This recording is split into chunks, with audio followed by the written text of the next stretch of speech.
Dear all the viewers, welcome to my channel Royal Zenith. I hope you all are fine. It's me Goddess Thami. I'm back with the next video of the poem No Second Troy, written by an Irish poet W.B. Yeats.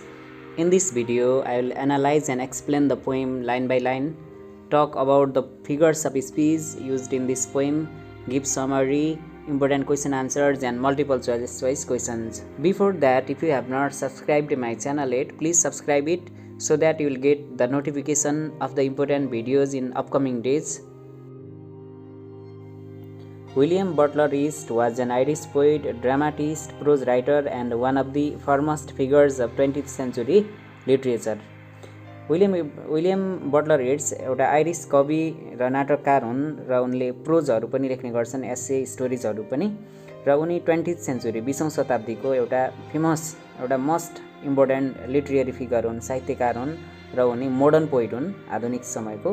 He wrote patriotic and philosophical poems. उनले खास गरी iris nationalism, आयरल्यान्डको आफ्नो देशभक्ति सम्बन्धी कविताहरू लेखेका छन् र फिलोसोफिकल दार्शनिक लेभलको कविताहरू पनि उनले लेखेका छन्। He frequently usages symbols in his poetry. उनले आफ्नो कवितामा प्राय सिम्बलहरूको प्रयोग गर्ने गर्छन्, जस्तै उनको प्राइभेट सिम्बलहरू खास गरी जायर अनि टावर यस्ता उनका सिम्बलहरू प्रयोग गरिएका पाइन्छ उनका पोइमहरूमा। He received the Nobel Prize for literature in 1923। उनले 1923 को साहित्यमा नोबेल पुरस्कार पनि प्राप्त गरेका थिए र his notable works are the tower, the second coming, sailing to Byzantium, Leda and the swan, the winding stair आदि उनका फेमस कविताहरू र कृतिहरू हुन्। This poem is a lyric poem. यो एउटा लिरिक पोइम हो because it expresses the personal feelings and emotions of the poet. यसले कविका व्यक्तिगत भावनाहरूलाई व्यक्त गरेको छ। यो पोइम लेखिएको डेटहरू इन्टरनेटमा अलग अलग भेटिन्छ, कतै यसलाई 1908 मा लेखिएको भनेर पाइन्छ भने कतै यसलाई 1916 मा आइरिस रिभोल्युसनको बेलामा आयरल्यान्डमा स्वतन्त्रताको जुन आन्दोलन भएको थियो, एउटा क्रान्ति भएको थियो ब्रिटेनको विरुद्धमा, त्योभन्दा पहिले ब्रिटेनको अन्डरमा थियो आयरल्यान्ड र 1916 मा आइरिस रिभोल्युसन भएको थियो, त्यो बेलामा लेखिएको भनेर पाइन्छ। र यो पोइम 12 लाइनको एउटा मात्रै सिंगल स्ट्यान्जा छ। Rhyme scheme of this poem is A B C D C D E F E F. यो चाहिँ यसको राइमिङ प्याटर्न छ र this poem is a call for peace and non violence. यो कवितामा कविले शान्तिको लागि आह्वान गरिरहेका छन्, शान्ति र अहिंसाको लागि उनले अनुरोध गरिरहेका छन् यो कवितामा। This poem is addressed to a beautiful Irish woman and revolutionary leader Maud Gonne who rejected poet's love proposal several times and married another men. यो कवितामा कवि W.B. येट्सले मड गन भन्ने एउटी सुन्दरी महिलालाई उनले सम्बोधन गर्न खोजेका छन्, उनलाई एड्रेस गर्न खोजेका छन्। मड गन चाहिँ आयरल्यान्डको एउटा सुन्दरी थिइन्, एउटी ब्युटिफुल वुमन थिइन् र उनी एउटा क्रान्तिकारी नेत्री पनि थिइन्। जति बेलामा आयरल्यान्डमा आन्दोलन चर्किरहेको थियो ब्रिटेनको विरुद्धमा, त्यो बेलामा ब्रिटेनको अन्डरमा थियो आयरल्यान्ड र उनीहरू स्वतन्त्र हुन चाहन्थे। त्यो बेलामा मड गनले पनि आन्दोलनको नेतृत्व गरिरहेकी थिइन्। उनी चाहिँ रिभोल्युसनरी लिडर हुन् र W.B. येट्सको साथी पनि हुन्। उनी चाहिँ साथी हुन् र उनीहरू थिएटरमा एक्टिङ पनि सँगै गर्ने गर्थे, उनी एक्टर पनि हुन् उनी र उनले चाहिँ अर्कै पुरुषसँग बिहे गरिन् र कविको प्रपोजललाई, प्रेम प्रस्तावलाई बार बार उनले रिजेक्ट गरेकी थिइन्। It is one of the great literary love stories of the 20th century. यो कविता भनेको एउटा लभ स्टोरीको नमुना हो। प्रेमीहरू छुट्टिएर गए पनि उनीहरू एकअर्काको लागि केही न केही चिनो टोकन, केही चिनो छोडेर जान्छन् भन्ने कुरा नमुना यहाँ W.B. येट्सले प्रस्तुत गरेका छन्। And themes of this poem are love, war, peace, violence and revolution. यो पोइमको टाइटलमा प्रयोग गरिएको ट्रोय शब्दको अर्थ के हो त? ट्रोय भनेको यहाँ ग्रिक पोएट होमरले लेखेको उनको एउटा महाकाव्य इलियाद भन्ने छ, त्यसमा एउटा कहानी छ, त्यो एउटा युद्धको कथा छ, त्यससँग सम्बन्धित हो। ट्रोय भनेको एउटा एन्सियन्ट सिटी हो, एउटा सहर हो जुन चाहिँ अहिले टर्कीमा पर्छ। त्यहाँ एउटा राज्य थियो ट्रोय भन्ने र ट्रोयको राजकुमार पारिसले ग्रिक क्वीन हेलेनलाई अपहरण गरेर लगेको थियो। क्वीन हेलेन चाहिँ राजा मेनेलसको श्रीमती थिइन्। Helen was the most beautiful woman in the world at the time. Helen एकदमै सुन्दरी थिइन् र त्यसैले पारिसले उनलाई अपहरण गरेर लगेको थियो। अब हेलेनलाई फिर्ता ल्याउनको लागि राजा मेनेलसले अरू वरिपरिका किङडमहरूको सहयोग लियो र युद्ध सुरु गर्यो यो ट्रोय भन्ने सिटीसँग र त्यो युद्ध 10 वर्षसम्म चल्यो र उनीहरूले अझै पनि हेलेनलाई फर्काउन सकेनन् र अन्त्यमा उनीहरूले एउटा के जुक्ति लगाए भने ग्रिक मिलिटरीहरूले एउटा ठुलो वुडन हर्स बनाए, काठको घोडा बनाए र भित्र खोक्रो बनाए। त्यो भित्र केही सिपाहीहरू आर्मीहरू लुकेर बसे र त्यो घोडालाई सिटी अफ ट्रोयको नजिकै छोडे राति र त्यो घोडाभित्र लुकेर बसेका आर्मी बाहेक अरू सिपाहीहरू त्यहाँबाट अन्तै गए, भागे, राति त्यहाँ नजिक बसेनन्। अनि त्यसपछि अब ट्रोजन आर्मीहरूले के सोचे भने ग्रिकहरूले अब हारेर गइसके, हाम्रो विजय भयो भनेर त्यो वुडन हर्सलाई घिसारेर तानेर आफ्नो दरबारको अगाडि राखे र आफूहरू सेलिब्रेसनमा मस्त भए। उनीहरूको सिटीलाई वरिपरि वालले घेरिएको थियो, त्यसैले यो 10 वर्षसम्म उनीहरूले ग्रिकले जित्न सकेका थिएनन्। जब ट्रोजन आर्मीहरू सेलिब्रेसनमा व्यस्त भए त्यो बेलामा घोडाभित्र लुकेर बसेका ग्रिक आर्मीहरू बाहिर निस्के र रानी क्विनलाई हेलेनलाई त्यहाँबाट फर्काए। अनि त्यो बेलामा उनीहरूले सिटीका गेट पनि खोले, जबकि ट्रोजन आर्मीहरू सेलिब्रेसनमा खुसियालीमा व्यस्त थिए, ड्रिङ्क गरेका थिए, उनीहरू आफ्नै धुनमा थिए। त्यो बेलामा ग्रिक आर्मीहरूले सिटीको गेटहरू खोले। त्यो बेलामा उनीहरूका अरू बाँकी फौजहरू आए, त्यो सिटीमा प्रवेश गरे। उनीहरूले क्विनलाई फिर्ता लिए र सिटीलाई नै जलाएर ध्वस्त बनाइदिए। त्यसैले ट्रोय भनेको यो युद्धले विनाश गरिएको सहर भन्न खोजिएको। यहाँ यो कथालाई ग्रिक पोइट होमरले आफ्नो इपिक महाकाव्य इलियादमा वर्णन गरेका छन्, जुन चाहिँ 8th सेन्चुरी BC तिर लेखिएको हो। र यो होमरको यो इपिक चाहिँ 24वटा बुकमा, 24वटा भोल्युममा, 24वटा भागमा, 24वटा किताबमा लेखिएको छ। अब ट्रोय भनेको के हो त तपाईहरूले थाहा पाइसक्नुभयो। अब यो कवितामा no second Troy, please stop the war, Troy जस्तो हुनु हुँदैन, युद्ध हुनु हुँदैन, विनाश हुनु हुँदैन भनेर W.B. येट्सले मर्डगनलाई भन्दैछन्। मर्डगन भनेको W.B. येट्सले मन पराएको केटी र तर उनलाई चाहिँ त्यो केटीले चाहिँ प्रस्ताव अस्वीकार गरेको, अर्कैसँग बिहे गरेको।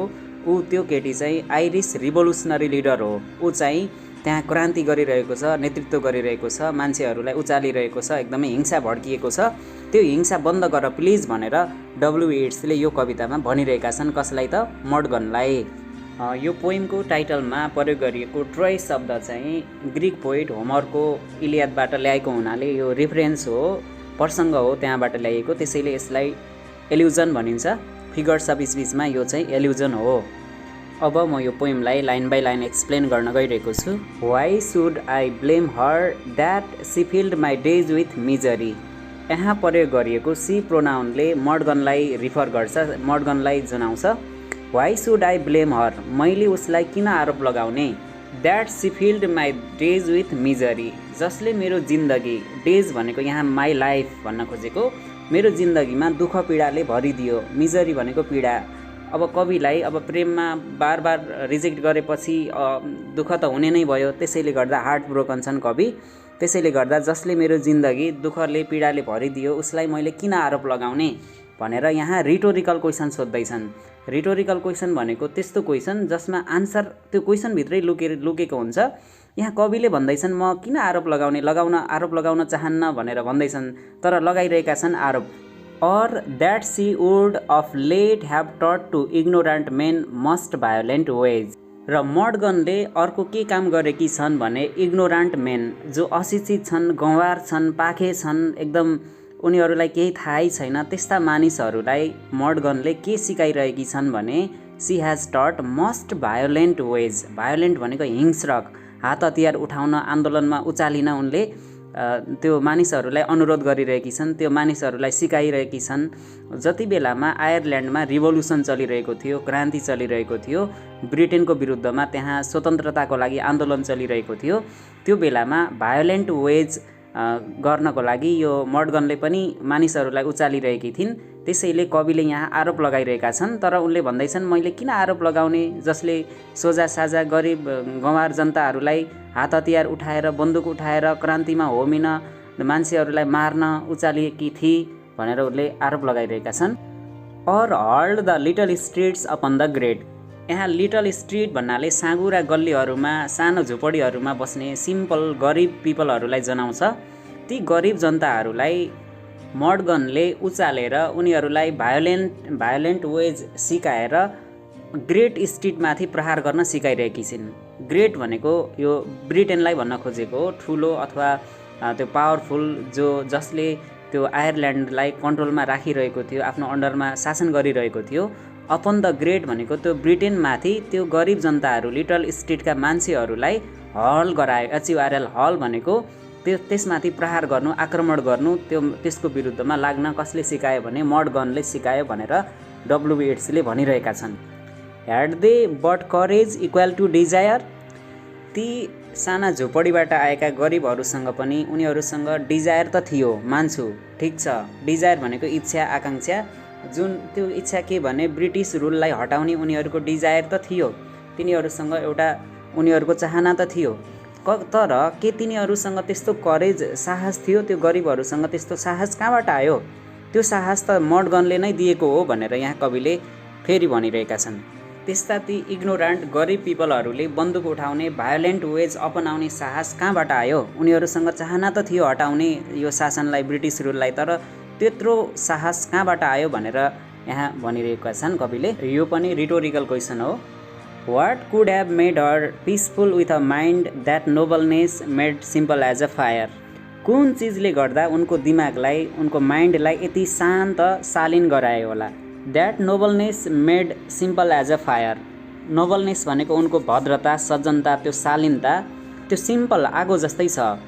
उनी हेर्दा एकदम शालीन, शान्त स्वभावको देखिए पनि उनको दिमागमा एकदम भयङ्कर खतरा सोचहरू छ भनेर यहाँ कविले भन्न खोजेका छन्। विथ ब्युटी लाइक अ टाइटेन्ड बोको अर्थ हुन्छ धनुष अथवा बाण। बाणमा जब एउटा तीर चढाइन्छ अथवा एरो त्यसमा राखेर आफूतिर जति तानिन्छ त्यो के हुन्छ? टाइट हुन्छ र त्यति नै स्पिडमा अगाडि जान्छ। जति नै बाणलाई हामीले जोडले आफूतिर तान्छौँ त्यो स्ट्रिङमा हालेर, अनि त्यो त्यति नै फोर्सले अगाडि जान्छ, त्यसलाई टाइटेन्ड बो भनिन्छ।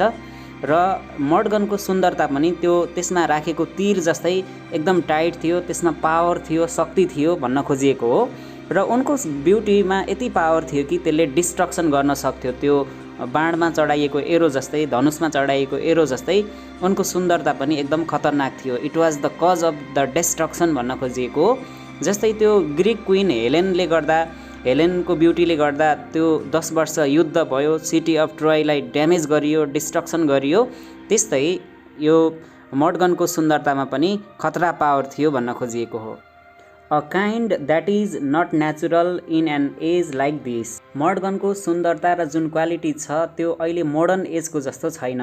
यो कस्तो छ भने it is not natural in this age, यो अहिलेको समय अनुसारको उनको बिहेभियर, उनको क्वालिटीहरू छैन। यो त कस्तो छ भने ग्रिक क्रिएचर, ग्रिक मिथमा भएको ग्रिक लेडी जुन हेलेन थियो त्यस्तो छ, जसले डिस्ट्रक्सन निम्त्याउन सक्छ भन्न खोजिएको। उनी कन्टेम्पोररी लेडी जस्तो छैन, अहिले वर्तमान समयको महिलाहरूमा हुनुपर्ने गुण जस्तो छैन। उनमा छ त के भनेको ओल्ड स्कुल क्वालिटी भनेको पुरानो जमानामा भएको त्यो ट्रेजेडी निम्ति आएको हेलेनको जस्तो गुणहरू छ। Being high and solitary and must स्टन, मर्डगन चाहिँ हाई क्लासको लेडी हो, एरिस्टोक्रेटिक फ्यामिलीको अथवा उच्च घराना वर्गको, कुलीन खानदानको, धनी वर्गको छोरी हो, त्यो महिला हो।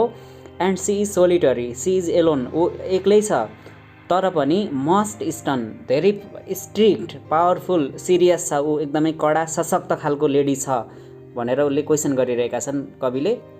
Why what could she have done being what she is, why किन, उनले गर्न खोजेको के हो त? जस्तो उनी छन्, ह्याभिङ दोज क्वालिटिज, त्यस्तो गुणहरू आफूमा भएर उनले गर्न सक्ने के हो त? उनले गर्न खोजेको के हो त? Was there another Troy for her to burn, के त्यहाँ अर्को ट्रोय छ जुन सिटी अफ ट्रोय हेलेनले गर्दा जुनमा लडाइँ भयो र आगोले जलाइयो, कि त्यस्तो ट्रोय छ र फेरि जलाउनको लागि भनेर यहाँ रिटोरिकल क्वेसन सोधिएको छ। र यसको अर्थ हो there is no second Troy to burn, त्यो ट्रोजन वारमा जलाइए जस्तो अब त्यो जलाउनको लागि, विनाश गर्नको लागि there is no second Troy, यो आयरल्यान्डमा, यो देशमा, यो सिटीमा, यो सहरमा त्यस्तो वार गर्न पाइँदैन। अब त्यो ट्रोजन वारमा जस्तो विनाश हुनु हुँदैन। Stop the war, stop the violence भनेर उनले भन्न खोजेका छन् कविले। यसमा प्रयोग गरिएको फिगर्स बिचबिचहरूमा एल्युजनको प्रयोग गरिएको छ। एल्युजन भनेको कुनै पुरानो टेक्स्टबाट, लिटरेचरबाट, मिथोलोजीबाट, रिलिजनबाट रेफरेन्स ल्याउनुलाई, प्रसङ्ग ल्याउनुलाई एल्युजन भनिन्छ। यसमा होमरको इपिक पोइम इलियादबाट प्रसङ्ग ल्याइएको छ। ट्रोजन वारको प्रसङ्ग ल्याइएको छ, ट्रोयको सिटीको नाम राखिएको छ यहाँ। र अर्को भनेको यसमा प्रयोग गरिएको रिटोरिकल क्वेसनहरू त्यस्तो हो जुनमा आन्सर त्यसैले बोकेर ल्याएको हुन्छ, त्यसलाई भनिन्छ। जस्तै वाइ सुड आई ब्लेम, योबाट स्टार्ट भएको, had they courage, what could have, why what could, अनि वाज देयर एनदर ट्राई भनेर यो चाहिँ रिटोरिकल क्वेसन्स हो। र यसमा प्रयोग गरिएको मेटाफोरमा लिटल स्ट्रिट्सको मतलब हुन्छ गरिब मान्छेहरू, अर्डिनरी पिपल, त्यो पुवर पिपल भन्न खोजेको। द ग्रेट स्टेट भनेको चाहिँ त्यो पावरफुल पिपल र ब्रिटेन सरकारलाई भन्न खोजेको हो। र यसमा प्रयोग गरिएको अर्को डिभाइस भनेको सिमिली। यहाँ ब्युटी लाइक अ टाइटेन बो भनेको छ, लाइकको युज गरिएको छ। एज लाइक दिस भनेको चाहिँ यो पनि सिमिलीको एक्जाम्पल हो। र यसमा एलिट्रेसन प्रयोग गरिएको छ। वाइ वाटमा ह साउन्ड रिपिट भएको छ, मेन मस्टमा म साउन्ड रिपिट भएको छ। र यसमा प्रयोग गरिएको इमेज चाहिँ बो हो, जसले गर्दा बो भन्ने बित्तिकै हाम्रो दिमागमा धनुष बाणको चित्र इमेज मेन्टल पिक्चर आउँछ, यो चाहिँ इमेजरी हो। Now summary of this poem. No second Troy is a lyric poem written by a great Irish poet, dramatist and prose writer. यो नो सेकेन्ड ट्रोय भन्ने कविता चाहिँ आयरल्यान्डका कवि, नाटककार र एस्से लेखक अथवा निबन्धकार डब्ल्युबी येट्सद्वारा लेखिएको चर्चित एउटा कविता हो। This poem is address to a devastatingly beautiful Irish actress and revolutionary leader Maud Gonne, whom Yeats proposed for marriage proposal several times, but she married to another man named John Macbride in the February of 1903। यो येट्सले प्रेम गरेको, मन पराएको एउटा केटी, beautiful woman, actress पनि हो, ऊ एउटी नायिका पनि हो, र ऊ सुन्दरी महिला मडगनलाई कविले धेरै पटक प्रपोज गरेका थिए र उसले रिजेक्ट गरी, र 1903 मा उसले जोन म्याकब्राइड भन्ने अर्कै पुरुषसँग विवाह गरी, र त्यो महिलालाई यो कवितामा कविले एड्रेस गर्न खोजेका छन्, त्यो महिलालाई भन्न खोजेका छन्। The poem contains a single stanza of 12 lines written in iambic pentameter. यो कवितामा जम्मा 12वटा लाइन छन्, जसलाई आयम्बिक पेन्टामिटरमा लेखिएको छ। It has the rhyme scheme ABAB CDCD EF EF। यसमा अल्टरनेटिभ राइम छ, पहिलो लाइन तेस्रो लाइनसँग, दोस्रो चाहिँ चौथो लाइनसँग राइमिङ भइरहेको छ। ABAB CDCD EF EF को प्याटर्न छ यसमा राइमिङको। In this poem it's says that he should not blame Mordgun for filling his days with misery due to rejection of his marriage proposal। यो कवितामा कविले मैले किन तिमीलाई आरोप लगाउने जसले मेरो जिन्दगी दुखैले भरिदियो, विवाह प्रस्तावलाई अस्वीकार गर्यो, अर्कैसँग बिहे गर्यो, किन मैले आरोप लगाउने भनेर उनले रिटोरिकल क्वेसन सोधिरहेका छन्। Although she filled his life with pain and sorrow, he doesn't want to blame her. जसले मेरो जिन्दगी दर्द दुःख पीडाले भरिदियो, मैले किन आरोप लगाउने भनेर उनले भनिरहेका छन्। The poet also states that he should not blame her for teaching the ignorant Irish people the violent ways of fighting for their freedom। अर्को कुरा कविले के भन्छन् भने मैले आरोप लगाउँदिनँ, किनकि मडगनले आयरल्यान्डका जो निर्दोष सोझा साझा जनता छन् उनीहरूलाई हात हतियार उठाएर अशान्ति फैलाएर स्वतन्त्रताको लागि ब्रिटेनको विरुद्धमा लड्न लगाएकी थिए, त्यसको पनि म आरोप लगाउन चाहन्न भनेर भनिरहेका छन्। He compares Mordgun with Helen. Due to her, the 10 years long Trojan War took place and great destruction was caused। यसमा कविले मडगनलाई ग्रीक जुन सुन्दरी थिए ट्रोजनको वारमा, जसको कारणले 10 वर्षको युद्ध ट्रोजन वार भएको थियो, त्यो हेलेनसँग तुलना गरिरहेका छन् मडगनलाई। To express the extraordinary beauty of Gun, Yeats invokes the comparison with Helen of Troy, the most beautiful and controversial woman of the classical world, who was the cause behind the Trojan War as sung in Homer's Iliad। यहाँ कविले होमरको इलियाद भन्ने पुस्तकमा जुन महाकाव्यमा उल्लेख गरिएकी Helen भन्ने एउटी सुन्दरी महिला थिए, त्योसँग मडगनलाई तुलना गरेका छन्, जसको कारणले गर्दा हेलेनको कारणले गर्दा 10 वर्षसम्म ट्रोजन वार भएको थियो। हेलेनको सुन्दरताले गर्दा नै त्यो 10 वर्षसम्म त्यस्तो युद्ध भयो र त्यसले एकदमै ठुलो डिस्ट्रक्सन निम्त्याएको थियो। हर ब्युटी हैज डिस्ट्रक्टिभ क्वालिटी। मडगनको जुन सुन्दरता छ त्यसले चाहिँ विनाशकारी छ, त्यो विनाशकारी छ र त्यसले विनाश निम्त्याउँछ। Gonne is not like modern women, rather she is like a classical old woman. त्यो मडगन चाहिँ आधुनिक समयको आधुनिक महिला जस्तो छैन कि उसको क्वालिटी, उसको सुन्दरता जुन बाहिर शान्त छ तर भित्री उसको माइन्डमा अनेक कुरा खतरनाक कुराहरू चलिरहेको छ। त्यसैले गर्दा ऊ चाहिँ क्लासिकल वर्ल्ड भनेको एन्सियन्ट टाइमको त्यही ग्रिसको हेलेनको टाइमकै जस्तो महिला छ। At last the poet asks if there is the second Troy to be destroyed. अनि अन्त्यमा अर्को रिटोरिकल क्वेसन कविले सोध्छन् के अर्को सेकेन्ड दोस्रो ट्रोय पनि छ र त्यसलाई विनाश निम्त्याउनको लागि भनेर उसले रिटोरिकल क्वेसन सोधिरहेका छन्। तर यसको मतलब उनले भन्न खोजेको के हो भने आयरल्यान्डमा अथवा आयरल्यान्डको स्ट्रिटमा त्यो देशमा अझै त्यो ट्रोयको जस्तो अशान्ति मचाएर हिंसा मचाएर विनाश र विध्वंस मचाउनु हुँदैन भन्ने चाहिँ उनको सोचाइ छ, विचार छ। This poem is a call for peace. यो कविता चाहिँ शान्तिको लागि आह्वान गरिएको, अशान्ति नगर, हिंसा नगर, अहिंसा र शान्तिको बाटो हिँड भनेर एउटा भन्ने सन्देश हो यो कवितामा। It deals with the themes of love, peace, violence and revolution.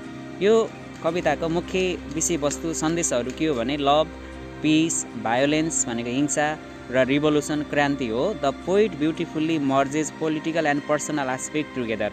यो कवितामा कविले व्यक्तिगत जीवन र राजनीतिक जीवनलाई सँगै मिक्स गरेका छन्, मर्ज भनेको मिश्रण गरेका छन्।